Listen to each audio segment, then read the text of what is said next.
2 weeks ago, we heard from the one and only Thatch Nguyen that ADUs are the new Bitcoin. He said it. I'm just repeating it. What did he mean by that? He meant this is the way of certainty, getting a lot that you can build an ADU on. And of course, the only person I wanted to talk to after I heard that ADUs are better than Bitcoin was Derek, that ADU guy. Derek, man, how you doing? I'm great, Zuber. I'm glad to have, glad to be here. Glad to see some of my friends already in the audience, and hopefully I can help. Awesome. Well, why don't you, just in case somebody doesn't know who you are, talk about your mission. We've talked about it for 5+ years now. Just remind everybody of what your mission is, and we will catch up with where you are on that journey. Yeah, for sure. My goal is to influence 1 million housing units in my lifetime. And we do that by open sourcing housing. So we give away free affordable plan sets. And then we have a YouTube series that's also free where we teach people how to build the ADU plans that we give away. And then we open source a lot of other information on social media platforms. And we try to say yes to everybody who asks us to come on and talk about the mission. So that's what we're going to do today. There's no stupid questions. I hope I can help every one of you with your direct, personal, selfish questions that will affect you in your wealth building.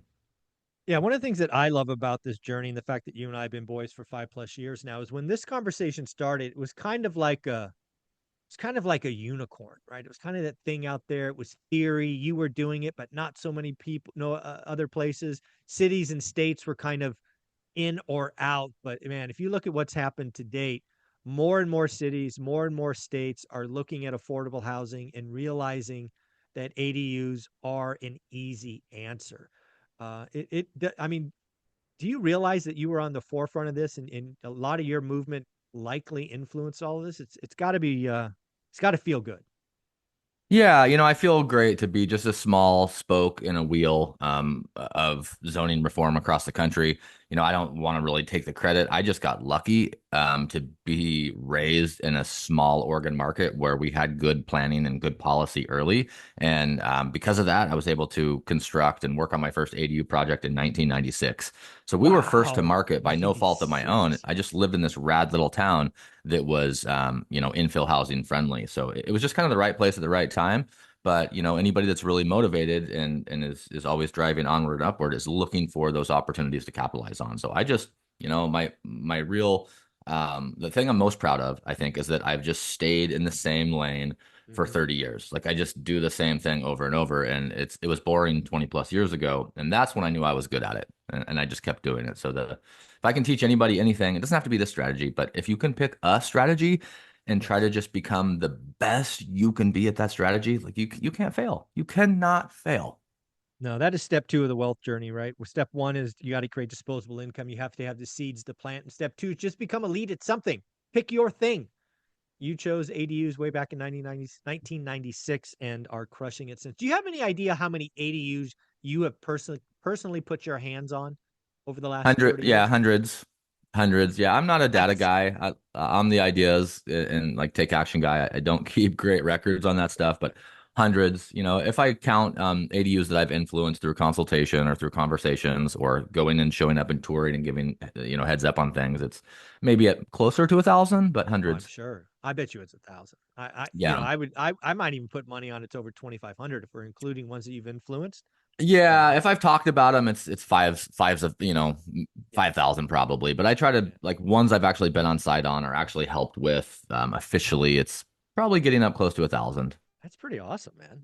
Yeah, and then as far as like the content that's gone out to people, I mean, I get emails and DMs all the time from people I've never met or never seen that said, "Hey, you helped me here, or we built your plans." That is in the tens of, I mean, maybe not tens of thousands, but close. That's thousands and Yeah. thousands of people.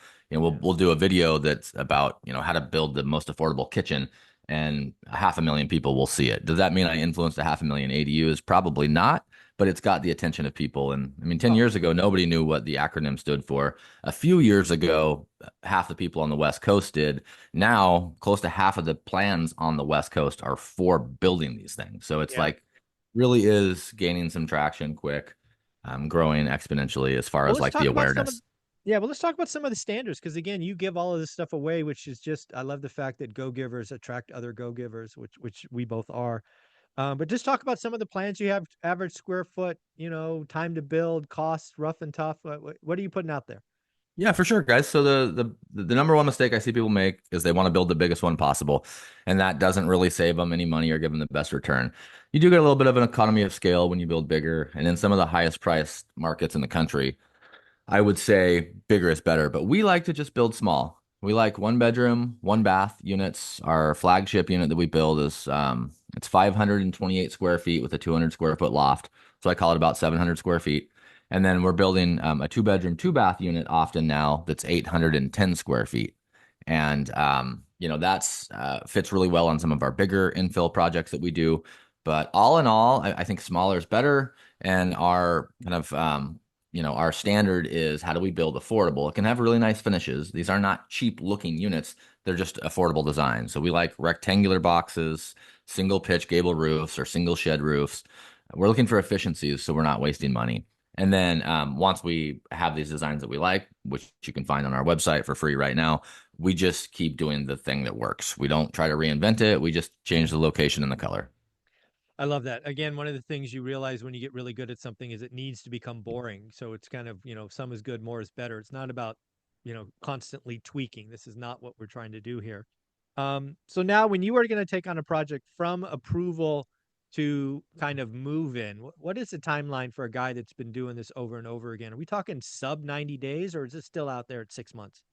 Yeah, 90 days is always our goal. We'll build two at a time, often on the same lot in 90 days, and that's from plan ready. So it usually takes us anywhere from 4 to 12 weeks to get all the planning done. But what I like to do is when I put an offer in on a property or I have a property under contract, I'm already part of my offer is there's a line in there that says, "Hey, you'll sign an application as me as the applicant, but you're the property owner, so I can submit plans or apply for lot splits or subdivisions before it closes." So in that escrow period, I'm already doing the planning. So the planning work is a month or two, but once we have it's approved and we have plans in hand, we've got our blueprints and we're ready to Right. rock and roll.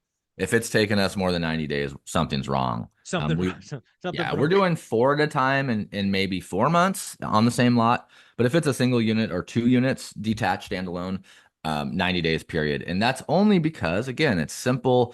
We've built them over and over. Our subcontractors know exactly what to expect. We have no decision fatigue because we're simply repeating something that has already, been a hit. Yeah, I love that. And then so the timeline, and then for you, obviously you're a contractor, you got economies of scale. I just want to kind of ballpark. What are you building per square foot, rough and tough? Yeah, great question, Zuber. So for years, it was $100 a square foot was our standard period. And even us as owning construction and having really, really good relationships, we're about $125 a square foot now. And that 25% increase is some inflation in the market. Labor and services have gone up. If you watch the daily financial news, Zuber's been talking about this for years. It's like finally time for that part of the workforce to get theirs. It's Yep. it's good to see labor making Yeah. more money. But a lot of that too is because I'm backing myself out of the business. I Mm, still do the planning. Up until a couple of years ago, I still did some of the carpentry and all of the underground because the excavation underground, water, sewer, power, and cutting the house pad is by far the most expensive trade. And if you do that yourself, I mean, you have a $10,000 head start. mm, But I just got to the point now where I can't do it all, and I'm focusing more on policy and stuff. So I'm hiring that stuff out. So it's like, well, Derek, a couple of years ago, it was 25% less. Well, yeah, I'm doing less as well. yeah. If No, you're a nothing homeowner and wrong you with have that. no skills, but you have a checkbook and you want to manage the project, you maybe 150. If you're completely hands off and you're just like, like you were thinking, you call Brad and say, just get it done, you Yep. might be closer to 2 or 225. But just a quick reminder for everybody out there listening. I mean, we got to have the money to build the thing, but focus less on how much it costs and more on what the value will be when you're done. Not just Yep. how much will it rent for and what is your, if we're in the Zuber camp here, we're looking at yield. I want people to be thinking about what's the long-term value of your property? What's the tax benefit? Can you use, this we got depreciation back, accelerated 100%. Or what's the value if you can put your mom there and not have to pay 10 grand to have her in some shitty home? So there's a lot of ways to look at the value. Look at that with the price, not just the price. So those are, 125 if you're insane, 150 if you're going to manage it, and maybe up to 225 if you're going to be completely hands off. And that's for a kind of entry level builder grade. It goes up from there. Yeah. I love all of that. Well, let's catch up on a couple of things I remember us doing. Again, folks, raise your hand, put comments there. I do see a couple of questions, which of course you will be first up, but let's remind you to get them in there because we've only got Derek for about an hour or so. The last thing I remember us talking about is you were just on the cusp of building out a van. You were going to go from where you were currently living, which I remember being tiny at something like 600 or 700 square feet, to a 80 square foot van and travel the country. What's going on with that pet project?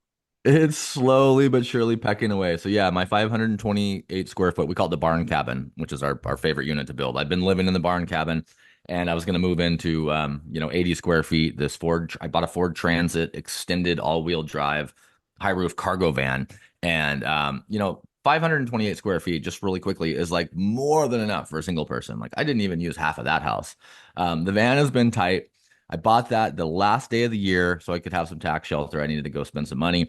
And it's Yeah. kind of sat behind my shop for months. I got the insulation done, the wiring done, the electrical systems in, the roof is in, um, the heaters in, the AC systems in, but like all my finishing work, the floor and the walls and all the cool stuff to make it look like a cool van you'd see on Instagram isn't done yet. But I've been using it a ton. And we've been traveling around. I'm going to do an ADU traveling road show where I go around the region and hopefully make it all the way. I've got some friends that have built in Florida and Connecticut. So I'm in Oregon, far east, west coast, and I'm going to go across the country That's and I'm going awesome. to just interview people and do videos of their builds and kind of tell their story on the YouTube channel. And the plan was to do that last year in 24. And then my only goal in 25 was to like say no to every project, be intentional with my time, don't go traveling to speak at events, just like focus on the van and go drive around and help people. And then I bought a couple of properties that fell in my lap and I joined the city council and like I've never been busier and I'm like what in the actual hell am I doing? So just a quick little plug for people that are trying to like work on goals and like try to get a really clear path of where their life's going. At least for me and the way my brain works is like it never happens as planned. But if we Yeah. suit up and show up, we're gonna have a good time. So Yeah. that's the van story. It's kind of delayed, but still in process with plans that maybe in The mission will 26. happen. Yeah, Just timing. Just for timing. sure. For That's sure. awesome. Well, you brought it up. This is something I saw on Facebook. I don't actually go on Facebook all that often, but when I did about a week ago, maybe 2 weeks ago, I saw that you just joined the ranks of the city council. What the heck is that all about? Yeah, good question. I wanted to hopefully add value and give back, and I really, really love this little city. I live in this little city on the kind of on the Oregon-California border, Ashland, Oregon, and it's a place that I really care about. And six basically volunteers, counselors, and a mayor pretty much make the administrative and some of the long-term vision decisions of the city. So I really care. I wanted a seat at the table. I've told my story before to some of the people in your audience. I know have heard it. For years, I used to go into the building and planning department and complain. And one day they said, "Hey, there's an opening on the planning commission. Do you want to do some work?" And I was like, "Gulp! Oh no! Like, what did I get No. myself into?" And I did that, and it was an amazing experience. And I learned so much. I learned so much more about zoning, and I was already pretty good at it. So I know that if I get involved with local political action campaigns, or if I get involved with decision making at the local level, I can learn a lot. I have some skill sets that I think will help. We have all these really academic people, amazing politicians, like people that are, I mean, their IQ is 2 or 3 times mine. But what we didn't have, I didn't think, or what we could use more of was like somebody that's maybe worked with the policymakers and been in the ditch and actually done the things that have been implemented by the city. So I wanted to have kind of a more blue collar representation in our Yeah. city. So that's why I threw my hat in the ring. There were some really high caliber people that applied. I didn't think I would get it. I just did it to say, well, at least I tried. And then I was like, oh crap, I got it. So that's been a cool new journey. It's a lot of reading, a lot of meetings, but I hear it's really rewarding. It hasn't felt rewarding yet. It's just felt like work, Yeah. but we'll see. Yeah. I love it. Well, again, I think it's part of the mission, and I think getting behind the wall will be eye-opening for all kinds of good reasons. Probably some frustrating ones as well, but I think net it's going to be a positive. And frankly, we all get to benefit from your suffering. So I'm Thank you. pleased. All right, it's time for questions again, folks. Raise your hands, put them in the comments. We're going to go to Kevin first. Hi Derek. Do you have any tips for sourcing, vetting, back checking, QCing subs for someone trying to do it semi-remotely, 1 to 1.5 days a week on site? Yeah, great question. Yes, yes, and yes. The first and foremost is going to be try to get referrals. If you know people in a market, if you're in, I mean, I was talking to Zuber a minute ago. Like this community alone is amazing. Over 420 people, pennies a day. Like there's probably somebody in school that knows an amazing contractor that's in your market or the market you're trying to build in. So always try to get a referral. But that's just the first step. After you get a referral, even if it comes from me or Zuber, hey, this is my builder, guys, call them. You still want to make sure you do your own research, vet the people. I can't tell you how many times I've met people that spend, 100 or $200,000 on a project. They call me halfway through and they're like, "Hey, my contractor sucks. They're not showing up. I feel like they're ripping me off." And I always say, "Did you check their references and what did their references say?" And most of the time, 8 or 9 times out of 10, they say, "No, I liked them. I trusted them. They had a nice truck. They had a good portfolio. Like I just hired them." Call references. So if somebody gives you a referral, that's step one. So step two would be to call 3 people that person has worked for before and ask them how the project went. Were they on time? Were they on budget? Did their crew show up drunk? Whatever questions are of concern. Another good way to do it is call or go into the local lumber yards in that market. Not Home Depot or Lowe's, nothing against them, great places, but the local small lumber yards where the professionals hang out and ask the people at the counter, "Hey, who has integrity? Who has paid their bill here for 10 years or more? And who would you hire?" And try to get 3 names and then the same process. You call the people, you interview the people, you ask them for references of people that they've built for. And a good reference would sound like this. "Yes, so and so built an addition for me. They did a really good job. They were a little bit over budget. Maybe they went a little bit long, but they were really good at communicating with me. Every change order was clear. I trusted them. They did what they said they were going to do. They were not perfect, but I would use them again and I would recommend them." Those are the references you want to hear, but the references are so, so, so, so key. And then the next tier down from that, and I'm going to go long here because this is really how you're going to make money, guys, if you're not on site. Even if you are on site, the same rules apply. So then the next step is going to be have they done exactly what you want to do? Okay. You're not going to want to hire the best bathroom remodeler in your city to build you a new standalone small ADU. You're just not. Find somebody that's done what you want to do in the market you want to do it. There's nobody on the planet better than doing what I do in my little area. If I had to come to your area, I would be learning from people in your area that are already doing it, that already have relationships with the planning department, that already have the inspectors on speed dial. So it's finding somebody that's already plugged in with that exact product. And then the next thing I would say is don't just rely on price. When we start, especially, we have this like price sensitivity, and we're, for lack of better terms, we're just cheap. We're trying to drive a return. We want a higher yield, and we're going to get a higher yield by paying less for the finished product. And it took me more years than I'd like to admit, maybe 20 years to learn that that's not the best path. So don't go with the lowest bidder, folks. Like find somebody that's done what you want to do in the market you want to do it, that has good references, that comes highly recommended, and that is going to give you a quality product that you're going to have to pay for. So those are the things I would tell him on that question of finding somebody. And then I guess the last thing would be to hire somebody that you trust. You don't have to really like them. They may not be the best. They may not have the nicest truck, but if you like them and trust them and like you have a good feeling, like instinct and intuition goes a long way in this business. It's a people business. It's not about the product, it's about the people. So just keep that in mind. I love that. All right, again, folks, raise your hands, put comments there. We're going to go to Lindsay's question next is how do we go about using your plans? I'm in California, specifically LA. Do I need an architect to still revise them, submit them, or should I just submit as is? Great question. So our plans are pre-approved in our market. So 100% pre-approved. Our building department's already signed them. Depending on where you are, you're going to need to do some tune-up to them. If you're in California, you have some regulations that we don't have in Oregon. You're going to have a seismic requirement. So you're going to need a structural engineer to stamp the actual building. You're also going to need a Title 24 certified engineer or draftsperson to certify your energy audit plan. You're also potentially going to need somebody to, engineer your solar package because you're in California and that's going to be a requirement. So depending on the state you're in, I'm very familiar with LA. We do a lot of plans there. You would take our plans and you could either take them to somebody else personally, or we can help you with that. For years, we've just been giving away free plans. And then we have 3 units, and so many people like you have called us and said, "Hey, we want to use your plans, but we need to like change the windows because of the Title 24, the energy. Basically, there you can't have the sun shining in too many windows because it decreases your efficiencies." So we were like, "Well, we don't do anything to them. We just give them away as is." And a couple years ago, we started an in-house design firm. So I have a full-time designer who does my custom plans, and then we do custom plans for other people. So we can help you like modify our plans. A lot of times people, they're so affordable. We do these so affordably. I honestly, guys, I really make almost no money on this business. But we also do custom plans for people, and we do a lot of work in California. But the answer is you can take our plans and have us or somebody else tune them up to the standards. We have an engineer that we use in California that would stamp them, and then we do our own Title 24 because we're certified.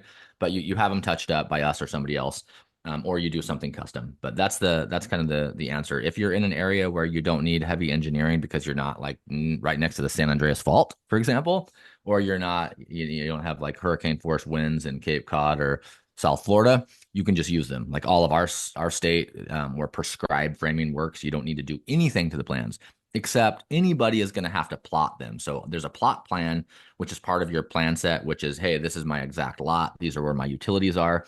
And this is where the rectangle is going to fit. And a lot of times homeowners can do that themselves to save money. We can also help you with that. But great question. Yeah, one of the things I want to go to, and we'll go to Jim after this. You actually brought it up earlier. I had it but lost it, so I didn't ask, but I'll ask it now. What do you look for in a lot? Like when you just mentioned a couple of properties fell in your lap. What is a red light, green light? Because I got to imagine not all lots are positioned to have an ADU. So what does Derek look for in a property to say yes to? Keep it simple, right? We all follow Uber because we like simple. Flat lot, good access, good infrastructure. Like that's it. That's what I'm looking for. You realize that it's not price. It doesn't really matter. I force the value. The price is the last thing I look at. I'm always going to start with location. I'm not, location is so key. It's the only thing that time and money won't change. You can't build or remodel or ADU your way out of a bad neighborhood. Location. And it always, costs the same amount of money to build in the bad side of town as it does in the good side of town. Sometimes it costs you more money to build in the crappy side of town. Sure does. So, first and foremost, you have to be in the right spots and tear down. Everything in my mind works on like a flow chart. So from that's key. And then down, the next bracket down, I'm thinking make sure you're building in a place that has good zoning where you can build an ADU, where you don't need off-street parking, where there's no residency requirement. So it's got to be good area, it's got to have good zoning. And then physical characteristics, it's got to be flat for me. It's got to have good access. So I like double wide lots, or they don't have to be two lots, but it's wide enough where I can split it down the side and put another one, or just put it beside the house, or it has a nice deep backyard that has access off maybe a corner or an alley. And then when I say good infrastructure, it means that there's, a good sewer line out in the street, or there's plenty of power on the power pole, or maybe there's an underground power vault and there's enough amperage in there to add another transformer so I can feed another unit. And that sounds like in the weed stuff, but it's not. Like call your local city public works department and ask about water, sewer, and power for an ADU. And if it's all close and fairly inexpensive, that's good infrastructure. But flat lot, good access, good infrastructure. That's what I'm looking for. For everybody watching, these are my ADU goggles, right? When I show up to a property, I put these on. And this is basically just a visual. I don't put them on actually. Come on, Carlos, don't laugh at me. But I'm looking at the flat lot, good access, good infrastructure, and where I can force value. It's basically like look at properties differently. Most people look at a property by the price. I Mhm. look at it by the value it has. Love that. Love that. So All right, Jim, that's we're kind of going. my just Oh, that's my lot pitch there. perfect. Love it, buddy. All right, Jim, you're up. My thought's doing like a four unit on the same property. On your plans, have you ever done it where you've had four different facades, same frame, but just do different facades? Lots of times you need to watch yeah, I've got awesome content that will help you. I have Okay. a playlist called Infill Housing Development where we just did four different units. I have several properties where I've done that. And we do that exactly that. We change the front porch and we change the color and we change the orientation. But we do packs of two, three, and four often. So yeah, that's a really good idea. Some things I've learned because when I first started doing it, I would put them all in there like 2x2 or 3x3 with like this really rectilinear design and they look kind of sterile. What I've learned lately, and this is like took me a lot of years to learn, if you're gonna do three or four, um, break them up, maybe not put them all in exact plane, and don't skimp out on like a landscape architect or at least a good landscaper to help you make them look less like a barracks compound and more like a cool little cottage cluster. Yeah, I That's was some thinking like a communal area in the middle, nice little apartment Yeah, area. That's the totally. If thing. you can do Yeah. some kind of like open courtyard Yep. and good landscaping, and like as opposed to just doing fences between 6 foot buildings, maybe do some nice buffering. It took me a long time to learn, spend money on landscaping to make them look nice when you're done. But yes, we do those often. That playlist is infill housing development, and it's long form. That they're all horizontal and they're longer videos. And I literally talk about and get in the ditch and hook up water, sewer, power. We cut all the pads and we build 4 different units. But there are two plans. There are 2 bedroom, 2 bath, and our 1 bedroom, 1 bath. We just build them here, and then we built them in the same courtyard across the courtyard, and they're just different colors, pointed different ways with different porches. And that's on your YouTube channel, right? Yes, Perfect. yeah, all Um, free. and Yeah. then so California, most people I know that do ADU builds, they're talking 250 to 350 a square foot. Yeah, they're probably hands off and they're probably over designing and overspending on their units. Or they might have bought, I couldn't do what I do if I bought on a hillside lot or if I bought a property because it was a good deal in a good location. But in order to upgrade the power, I'm going to have to do underground from 4 poles away. And that's a $60,000 upgrade before I even start. So you have to line up all the pieces. Like all the dominoes have to be lined up to save money. If you just miss one, you get a great location, flat lot, good access, good infrastructure, fair price. And then all of a sudden you realize that the sewer line feeding the house, the primary house that you were going to tie into, is 8 feet deep and it's clay and it's crushed. And the city says, we're going to let you do your 4 units, but you're going to have to upgrade the sewer line of the primary house. And it's 200 feet long. There's an easement through the neighbor's property that isn't recorded, and out in the street it's 10 feet deep. And all of a sudden you've got a 3 month lawyer bill trying to get your prescribed easement on paper, and then you have a $60,000 bill from a private contractor. Then you got to pay the city $40,000 to dig down and cut out a piece of their 8-inch main and tie into it.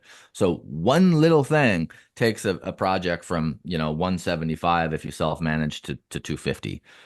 I'm not saying that you can always build for that price, but what we do as investors, if we own a property and we're going to build an ADU, we have no choice. We work with what we have. But if we're investors, we're just sitting there, with our ADU goggles on, watching balls go by. One of my favorite analogies is Warren Buffett talking about Ted Williams' book, The Science of Hitting. And like in investing, there's no called strikes. You don't have to buy anything. We're just sitting there watching pitches go by, and we're waiting for that one in the sweet spot where we bat 400. So you're able to look for properties that are going to be affordable because you did your homework. Yeah, I should have prefaced that. That's California. That's existing homes that are adding an ADU. Yeah, That's and a big that's difference. also with profit. Another thing I talk about often is we have this tug of war. We have the building contractor who's pulling this way, rightfully so, because they're trying to build a business, they're trying to create profit, and they need to feed their family. And then we have the investor, pulling this way. The only way to pull the same direction is to do both. So Yeah. that's why, owning construction and owning the property and, kind of owning the process, we're able to really whittle those prices down. And one thing I'll say, the last thing I'll say on this topic, I call it like the 3% rule. And that is everything you can do with your brain and your network is going to save you 3%. So if you can do the landscaping, you're going to save 3%. If you can write your own contract and not have to, pay a realtor when you buy the property, or you go direct to seller, that's going to save you on average of 3%. If your brother is an electrician and can give you the brother-in-law deal, that's 3%. So you stack up, 5, 10 skills, and you have a 15% discount on construction that nobody else has. Stack your skills up, and each skill you stack is going to save you approximately 3%. Yeah, I'm changing my old remodeling company to a whole real estate investment where BRRRRs and then also the ADU type stuff. And I'm just switching my whole business model to that process. Oh, that's so rad. Yeah. So I want to fix old houses. I love that. Bring them back Nice. to life. So Yeah, well, that's what we're doing still. We buy bare land occasionally, but it's so much easier to buy land with an asset on it because we can get financing up front. So we buy yes. good location, flat lot, good access, good infrastructure, old house on a big lot. We remodel the house, and then we do, and I'll get into this, I hope, but we split the lot so we can put them on their own tax lot of record so we can scoop way more equity out of those. Yeah, that's not as easy in California. Well, yes and no. And I don't want to argue with you. Like No, you're an no, yeah. expert in your market, but you have SB9. You just have to learn how to use it. Yes. You just passed condo law in your state, and several cities have already adopted it. So you can go the It's condo coming. route. So it's coming. If you guys listen to Thatch is a friend of mine. I've known him, and we talk a couple times a year. I've been to some of his events. Thatch is a great guy. But up there, they're doing fee simple lots just now. They've been doing condos. It's getting better than it's ever been. And the point I want to make is that like Oregon did it, and everybody's like, that's not going to work. And now everybody's like, whoa, that works. So California's done it, Washington's done it, Montana's done it, Arizona's doing it. All these states are really coming up to speed. First, it was like, no, we don't want to do ADUs, and then a few years later, the constituents forced the public, the voters, they forced the decision makers to allow ADUs, and then within 3 to 5 years after that, laws start coming out on how to break them off and put them on their own lots, either with fee simple lot partitioning or condo law. And then, where we're at, maybe 10 years ahead of everybody else. Now we're just pretty much building the density. And a lot of these are going to be saleable because states and cities care about entry level pricing. And as Zuber talks about forever and ever, how do you get cheaper prices? You just build smaller houses. And now this strategy, we build smaller houses on smaller lots, and they're 35% below the median. So I would just not caution you, but I would just say it's coming. I love what you're doing by gearing Yeah. your company towards remodels to like maybe development and building these new units, because you don't want to be at the party when everybody's at the party. You want to be like Wayne Gretzky says, you want to be going to where the puck is going to be at. And Yeah. that's where you're at in California or any other state for that matter. Thank you. I appreciate it. I can go all day if I want. Yeah, of Thank you. course. Yeah, you're welcome. All right. Thanks, buddy. All right, we're going to do a comment from John. Just again, get your comments in. We will go down the list. Carlos. Have you ever built an ADU on a property that was already multifamily? Yeah, that's a tough one to answer. I mean, no. Yeah. Well, actually, yes, but it's very site specific. So most of the time, if you're in a multifamily zone, with the exception of California, California has multifamily ADUs in the bonus ADU program, and San Diego. There's all these different nuances. But most of the time, if you're in a multifamily zone, you're building multifamily units, and they're not going to be an accessory dwelling unit per se, with the exception of California, because an accessory dwelling unit, the A in the acronym ADU, stands for accessory, and that's accessory to the primary structure. And I'm going to give you a little bit of a side road nuance here. And the reason why I want to lean towards saying no, like right now, I'm building ADUs in high density zones that are zone multifamily, but the strategy benefit is we're going into low density, single family neighborhoods. Think of like bigger lots, more open space. And I don't mean this in like a racist way where like we want to go to like where there's bigger, nicer lots, but strategically, like negatively over time in the 40s and 50s, cities and counties created these zoning laws that kept like the poor people out of the nicer areas of town. And they put the poor and the black and the brown. It's so awful. They put all the poor people like down in the cities or by the water sewage treatment plant or by the train tracks or in these downtown corridors. And they disguised it with like, oh, we want to be closer to parks and we want to put these people closer to bus lines. Really, they wanted to keep them out of the nice parts of town with big yards. What's so powerful about the ADU is you can take a multifamily zone that may be in a more desirable neighborhood with a little bit more green space and less busy, less congested, less pollution. And you can take that lot and turn it into a multifamily lot by building one or two or multiple ADUs. So my gut answer is yeah, we can do that, but my ADU goggle answer is no. We're looking for what we call a high demand, low supply product, which is a single standalone small unit in a great area that somebody's going to want to live in. And all these market rate units are coming online, and most of them are multifamily. Most 1-1s and 2-2s anywhere in the market are going to be shared wall, sidewall, over, under, whatever. And we're building that product in a nicer area with nicer finishes, and it doesn't share a wall. And where do you think the tenants are coming? Yeah. Yeah, They're coming exactly. to us. Yeah, it's So funny. single family neighborhoods.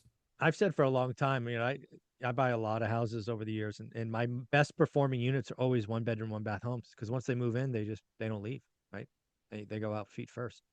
So again, this is where it's going. All right, so we got a question from, I'm going to say Kai.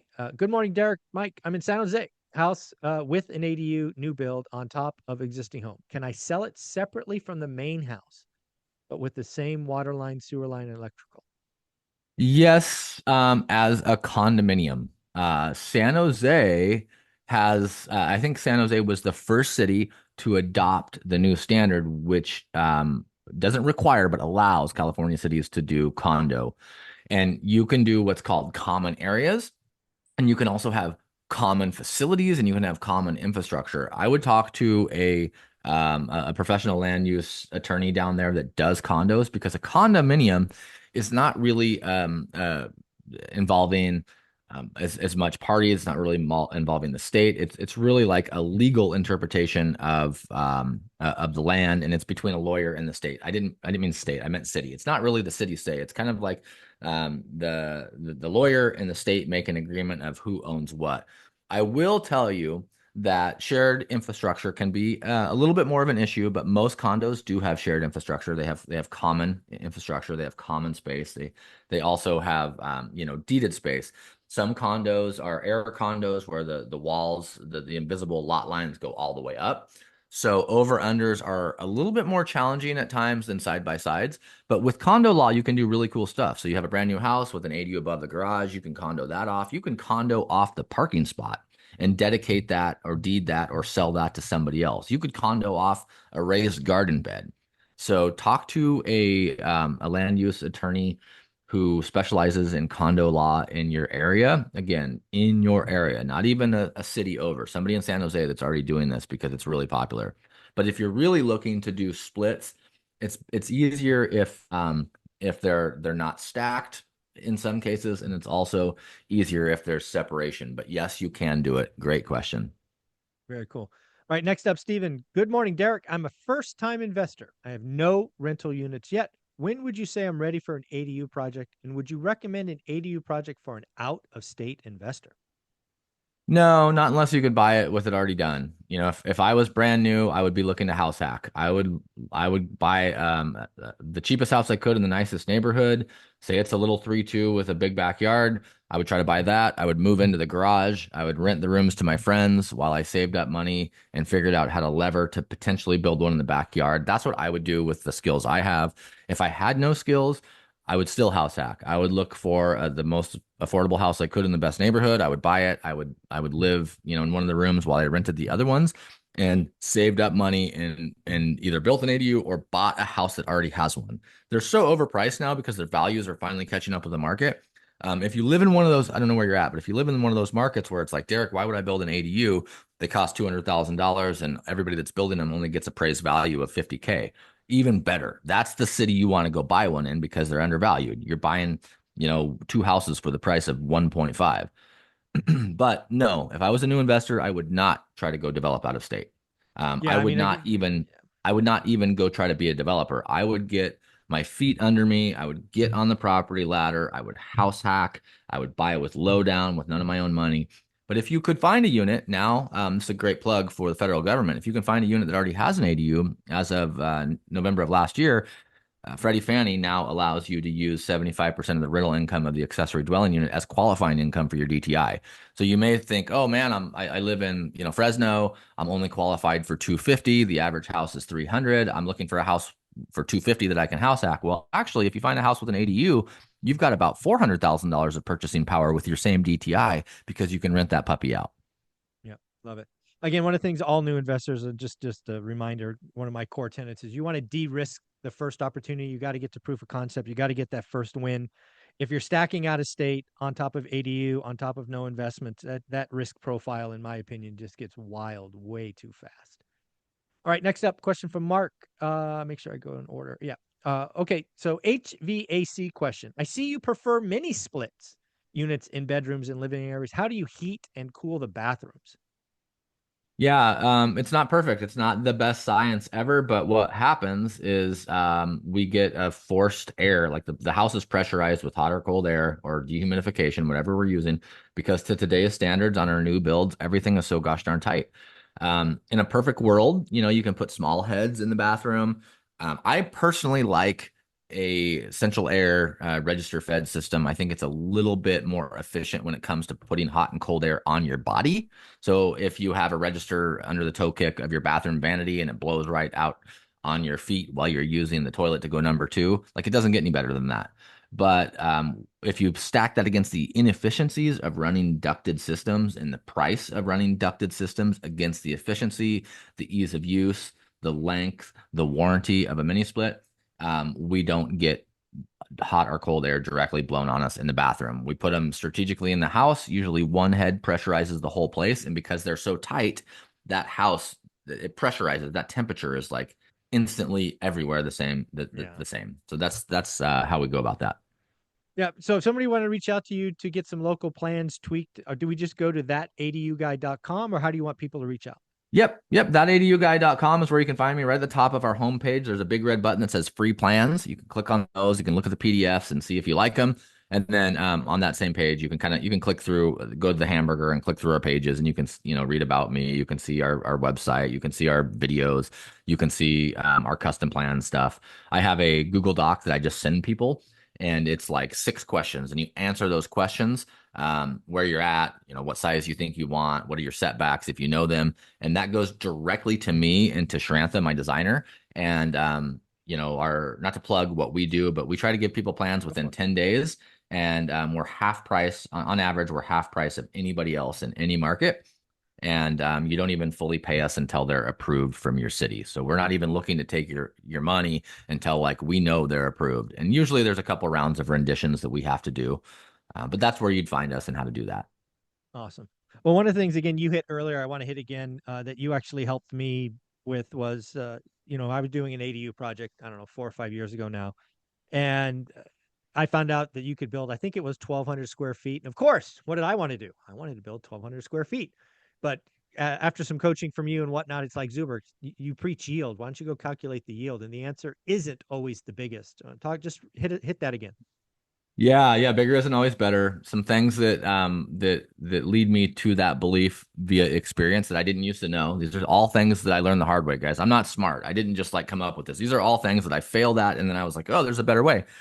The bigger unit, it's going to have more people. If you have a 3-bedroom, 1,200 square foot unit, you're probably going to have 2 cars and at least 3 people. That's double or triple the slams of the door, the flushes of the toilet, the cars, the in and out, the traffic, the calls coming in from the neighbors that don't like you. The smaller you make it, the more strategic it is, the less impact it has on the neighborhood, the less impact it has on your assets, those assets that are depreciating over 27 and a half years. That's not just because the tax man likes you. That's because tenants break shit. Okay. Mm-hmm. So smaller. And then another good example I like to use, let's just use market averages. Let's say a really nice new custom standalone unit in an average market today would rent for $1,400 a month, and it's 500 square feet. If we built that twice as big and made it 1,000 square feet, it's not going to rent for $2,800, but it's going to cost us roughly twice as much to build. So it's just like the simple math. Exception, exception, exception, dot, dot, dot. If you live in the highest value markets in the country, you got an ocean view lot in San Diego, like those rules are out the window and you want to build to max capacity. Absolutely. Absolutely. All right. We'll go back to you, Jim. Go ahead. I use ducted mini splits because you get the same advantage as the mini split, but it's actually less work because you're running it like a traditional system, and that's in an attic typically. You're running a duct register to each place, and then just one freon line to the outside condenser. Yeah, that's we've experimented with some of those. They have pumps most of the time to get the condensation out. They don't always use gravity. And the one problem we have with our mini splits is water, either the gravity fed condensing line or the pump that pumps the condensed water from the cooling mode out. Right. And then the other reason that we don't use those, not that they're bad and not that I'm being argumentative, but most of our stuff is vaulted ceilings where we have a full sealed, individually vented bay vault, and we can't run those. You don't have an attic space. Yeah, Yeah. no, we do vaults because in a small building, how do we make it feel large? We give them lots of volume. Right. But those are good and those are coming a long way. And that's also a good product. If we were building drop ceiling or attic ceiling, we would be looking at those. Gotcha. Yeah, thank you. Mm-hmm. Shout out from John telling us what's going on in Nevada. Just passed AB 396 to allow ADUs in counties greater than 100 in population and cities with 60K. I am happy to see that because I am actively shopping for a property in Henderson. So thank you for that. Yeah, let me hit that, Zuber. Yep. So Please. this is the way of the future. You guys heard Thatch say it. You've heard I've been screaming this from the rooftop since the late 90s, and like nobody's given a damn. Nobody's even listened until like the You last got to five call it the years. Bitcoin of real estate. That's what you got to do. That's what Yeah, people will I listen to. know. Well, obviously, as we know, with his millions of followers, Thatch is like a marketing master. Yes. And a great dude. He's a great dude as well, but he's got the marketing down, and he's done a good job of really promoting ADUs with his following. But what I was gonna say is like you're looking in Henderson, you're looking anywhere in Arizona, you're looking anywhere in Oregon, you're looking anywhere in California, Connecticut, Florida, like the days of buying a house based on just the asset, in my opinion, are over. We need to be looking at the lot. Look at the land. Even if you're not going to build an ADU tomorrow, land bank. They're not making any more land. So I will not, I do not, cannot bring myself to buying a property that doesn't have some type of room on the property for infill development either now or later. So if you're looking at a couple places and like you've got your buy box and you've got the 20 that you're looking at every day and you know what average is, not going to change your book. But if there was one more thing I would put in there, it's like, what expandability does this have? Because you could look at a property that's very similar that maybe falls right out of your average and maybe falls right out of a good deal based on yield, but it has 5,000 square feet with alley access in a good neighborhood that later you can split off because, you know, Mm-hmm. in Henderson, they're like, okay, now you can have ADUs, but you still need to have these couple little things. Well, in 3 to 5 years, they're going to be like, now you can sell your ADU if you have room to Yep. split it off, and you have whatever, say a 4 foot setback on all 3 or 4 sides. You can split it off and sell it. So I would be looking down the road at the future. I would call the planning department and I would just say, hey, Henderson Planning Department, I'm looking at buying a house. I know eventually we're going to be able to sell these ADUs like all these other surrounding states. Do you guys have like a 10-year master plan? Do you address this in your comprehensive plan? Send me your comp plan so I can read it so I can buy properties that I know in the future I'll be able to split. They're paid based on our tax dollars to help us develop. Call the experts and ask them to help you. That's simple. Love it. Love it. See, this is why we talk. All right, we're going to go to Jeff here. He's got 14 rental single family homes. One is a corner lot with a large backyard. I like where this is going so far. Does a corner lot work well for ADUs? Any pointers for government permits? Any pointers to run water sewage line around existing home? Yeah, corner lots are great. I like corner lots mostly because they have access from 2 points. Yep. So the traditional like little narrow deep lot with a house and we build an ADU in the backyard, the tenant has to walk down the side yard past the main house. And that's not a deal breaker, but it's not ideal. What's even better is if there's a lot in the access in the back off the alley, there's a lot access in the front off the main road. You put a dividing fence up between the two and they don't even know they're on the same piece of property. Corner lots can do that too, because you enter off of one side or the other. Some negatives that you need to think about on corner lots, depending on your municipality's rules, is a lot of times the setback on a corner lot is farther. So in a lot of zones, a side setback is say 5 feet, but on a corner lot, it may be 15 feet because Mm. there's like circulation and vision rules about like turning corners. So you can't like build as close to the lot line. Another thing, if you're going to be splitting the lot, a lot of times cities can improve that you do street improvements, or they can require that you do street improvements. So if you have a 50-foot by 100-foot lot and you're going to do a lot split later and split this thing off to scoop a ton of equity, you might have to improve a 50-foot sidewalk out front. Well, if it's a corner lot, you might have twice the improvements. You have to do twice as much curb and gutter and twice as much sidewalk and plant twice as many street trees. So they're beneficial more oftentimes than they're not, but sometimes they carry regulations that non-corner lots do not have. How do we figure that out, you might ask? You call, email, and go into your local planning department and ask specific questions. Hey, I own 123 Main Street. It's a corner lot. I want to build an ADU. What's the best way to get water, sewer, and power to the side? And what improvements am I going to be required? Have the decision makers help you. So that's the answer to that question. Water, sewer, power already goes to the house on the corner lot. You're going to piggyback into that and or talk to Public Works in your area to see how much it would be to tap in new water, sewer, power to bring to the new lot. Flavio's question. Derek, do you have to do the whole survey to split the lot? What is the estimated cost? Yeah, you do. You do need to do a survey, usually through condo or fee simple lot partitioning. That's going to vary by area. We're all in on a survey planning, county recording fees, anywhere from like 10 to 20,000 bucks, depending on the project. But I just want to touch on this real quick. Averages. Let's just use averages. $400,000 house, average national value, median. Let's say we can build an ADU efficiently. And let's say it costs us $200,000. So we buy a $400,000 house. We build a $200,000 ADU. We're all in for 600 and it appraises for like 550. And we're like, whoa, that was kind of a negative investment there. What happened? Well, same example. We buy the $400,000 house. We are able to do that survey and split that lot off onto its own legal tax lot of record. A condo is going to be valued at about 20% less on average. So keep that in mind. But if you can do a regular lot split, $400,000 house, $200,000 ADU, now that ADU on its own lot is valued at like 325.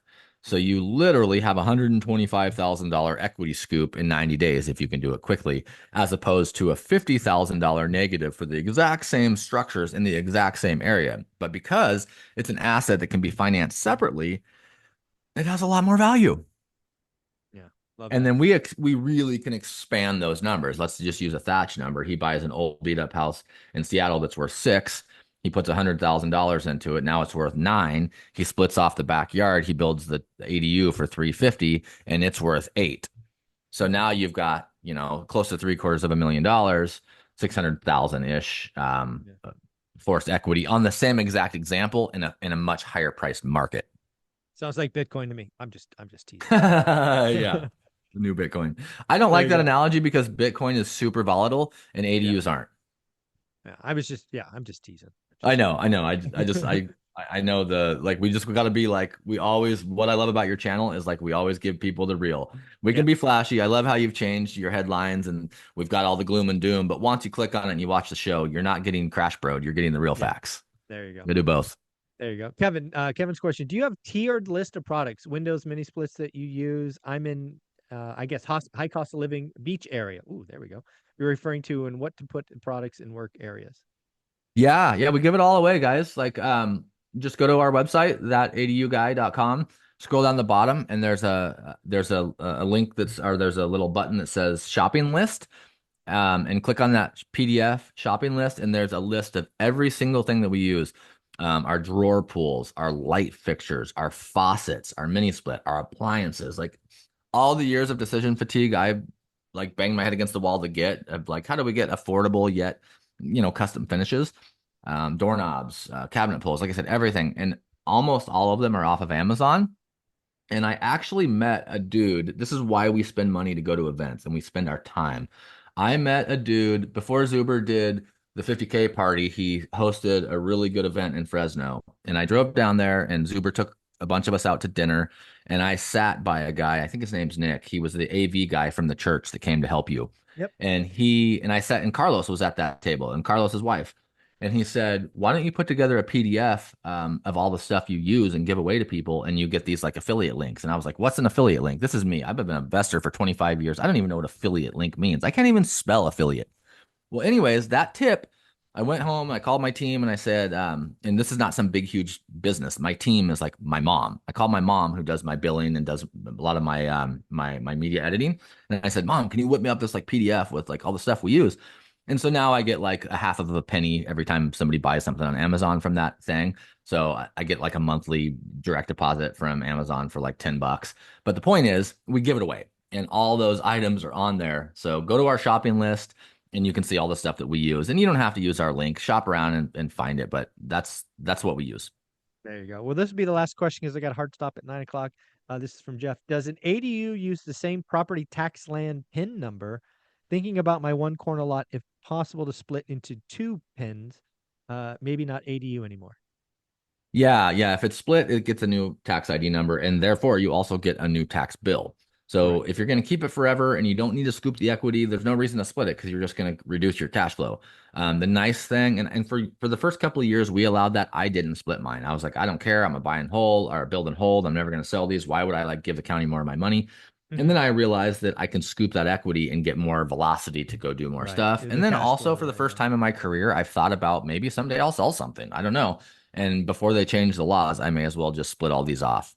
And I took a portfolio of a bunch of units. And when I split a bunch of them off, I forced a couple $1 million of equity in a year by just doing paperwork. And I was like, oh my gosh, this is the easiest work I've ever done in my life. Like, Let me why am I sign my working name so a few hard? times. Yeah. Yeah. So that's kind of the long and the short of that. Yeah. It's Love it. worth Well, it though, because you can scoop so much more equity out to go do more stuff. Yeah, I mean, people have heard me tell Or this story. You're either in build mode, grind mode, or in chill mode. If you're still in that acquisition mode, scooping that equity, as Thad talks about, Derek talks about, that's a useful strategy. And then another thing that I'm looking at as I'm getting older now is like, well, if I'm just gonna live up, I'm getting to the point, folks, where like I'm not burned out, but I'm ready to stop. Like I don't want to do this forever. I did this. I've worked dark to dark for so many years, so I could like enjoy my life. And we saw the shift in Zuber a couple years ago when Dion finally showed up and shook him and said, "You don't have to do this 7 days a week. Like take Olivia and go cruise." And like I'm finally like I'm the world's youngest tired old landlord. I feel like now. And a really amazing strategy if we own, just say you own 10 properties paid off and they double in value every approximately 10 years. Well, every year you just refinance one of those. And if it's on its Yep. own lot, you can refinance it. And what's so cool about a refinance is it's tax free. We don't pay tax on debt. Yeah. So that's really why my long-term vision adapted to allowing me to put these on their own lots because I'll be able to live off them easier. Yeah, we'll do one more question because I just love this one. Derek, do you have any meetups or Zoom calls or YouTube lives where we could ask you questions directly like this? Not lately and not scheduled. I used to hop on and do YouTube lives. I try to do them like once a month, and I've just gotten so busy that it's really hard to do that. I will say, I pride myself in being one of the easiest people to get a hold of. Please don't abuse this and don't call me with stupid questions, and definitely don't call me if you aren't ready to take action. But the phone number on the top, it's on my website in a couple spots. Like my emails, I answer those every single day, every night. Zuber does it too. His answers are a little shorter than me, but I still try to answer every comment every day that comes in. And I need to get better about getting on here and going live on YouTube, especially because it's just an easier format. So thank you for the accountability call to do that more. But no, I don't. I don't have a community. I don't have anything to sell you. I don't, not that there's anything wrong with that. I just like my time doesn't allow me to like really foster a cool community. I wish I could do what Zuber's doing and have this rad school community of all these amazing people, but my time doesn't allow that right now, and I don't really have the capacity to do that. So power to people like you, Zuber. Anytime I get a call from Zuber, just so you guys know, like this dude has helped me so much. He's been such an amazing mentor. Anytime he calls me, I'm like, yes. It doesn't even matter what time or day. I'm like, yes, I can do it. And I'm stoked to be on the Zoob tube. You guys are awesome. I brag about this all the time. My secret weapon to like keeping up on finance and the macros and what's going on is the daily financial news. So really, really cool. Mike Butler in Fresno introduced us. And like, I'm forever indebted to that guy. Whenever I see Michael Butler or I see him post something, I think like, dude, he gave me the best intro ever, hooking me up with Zuber. So great community. Get out, meet people. Yeah. We miss 100% of the shots we don't take. Don't be afraid to fail. I have stuff up every single day on stuff we've done for 30 years in a row. Just like get out there and do it. Yeah. Another thing, folks, just is the school community. I'm going to make sure I get Derek inside school so I can tag him on questions that are ADU related. That way we can get him more involved in our own little community here. Derek, you're amazing, buddy. Take care of yourself. Thanks. Appreciate it. Thanks, Later. guys. Good to see you, Carlos. I saw a bunch of my friends in here. Good to see you guys. That's awesome.